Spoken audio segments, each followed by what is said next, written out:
23 August. இன்னைக்கு ஏசப்பா நம்மளை பார்த்து என்ன சொல்கிறாங்கன்னா, தள்ளுவதில்லை, என்னிடத்தில் வருகிறவனை நான் புறம்பே தள்ளுவதில்லைன்னு யோவான் 6:37 சொல்லப்பட்டிருக்கு.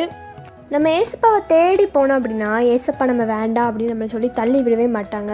நம்ம எப்போ வருவோம் அப்படின்னு சொல்லி காத்துட்டு தான் இருப்பாங்க. நம்ம ஏசப்பா கிட்டே போனால் என்னென்ன நன்மைகள்லாம் நடக்கும்னா, நிம்மதி கிடைக்கும், பாவ மன்னிப்பு கிடைக்கும், நித்திய ஜீவன் கிடைக்கும், பல கிருபைகள் நம்மளுக்கு கிடைக்கும். நம்ம ஒருவேளை ஒரு பாவம் செஞ்சுருக்கலாம், ஒரு தப்பு செஞ்சுருக்கலாம். ஆனால் அந்த உலகம் நம்மளை இப்படி பாவம் செஞ்சிட்டோம் அப்படின்னு சொல்லி தான் வச்சுருப்பாங்க. ஆனால் ஏசப்பா நம்மள்ட்ட அந்த பாவத்தையே மறந்துடுவாங்க, நம்மளுக்கு நிம்மதி தருவாங்க. நம்ம நிம்மதி இல்லாத டைம் நம்மளுக்கு நிம்மதி தருவாங்க. அதனால் நம்ம ஏசப்பா கிட்டே போனோம்னா நீ வராதன்னு சொல்ல மாட்டாங்க. என்கிட்ட வா மகனே மகளே, என்கிட்ட வா அப்படின்னு தான் ஏசப்பா சொல்லுவாங்க. ஜெபம். அன்புள்ள தகப்பனே, இந்த நாளை காணச்சிட்ட கிருபைக்கு நன்றி அப்பா.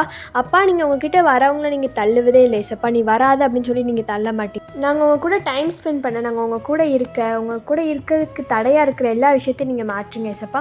உங்கள் கூடவே இருந்து நாங்கள் பாவ மன்னிப்பு, நித்திய ஜீவன், சமாதானம், நிம்மதியெல்லாம் பெற்றுக்கொள்ள உதவி செய்யுங்க. இயேசுவின் மூலம் ஜெபிக்கிறோம் நல்ல பிதாவே, ஆமென். பை ட்ரூத் ஆஃப் மெல்ஷி, ஹாவ் அ குட் சண்டே.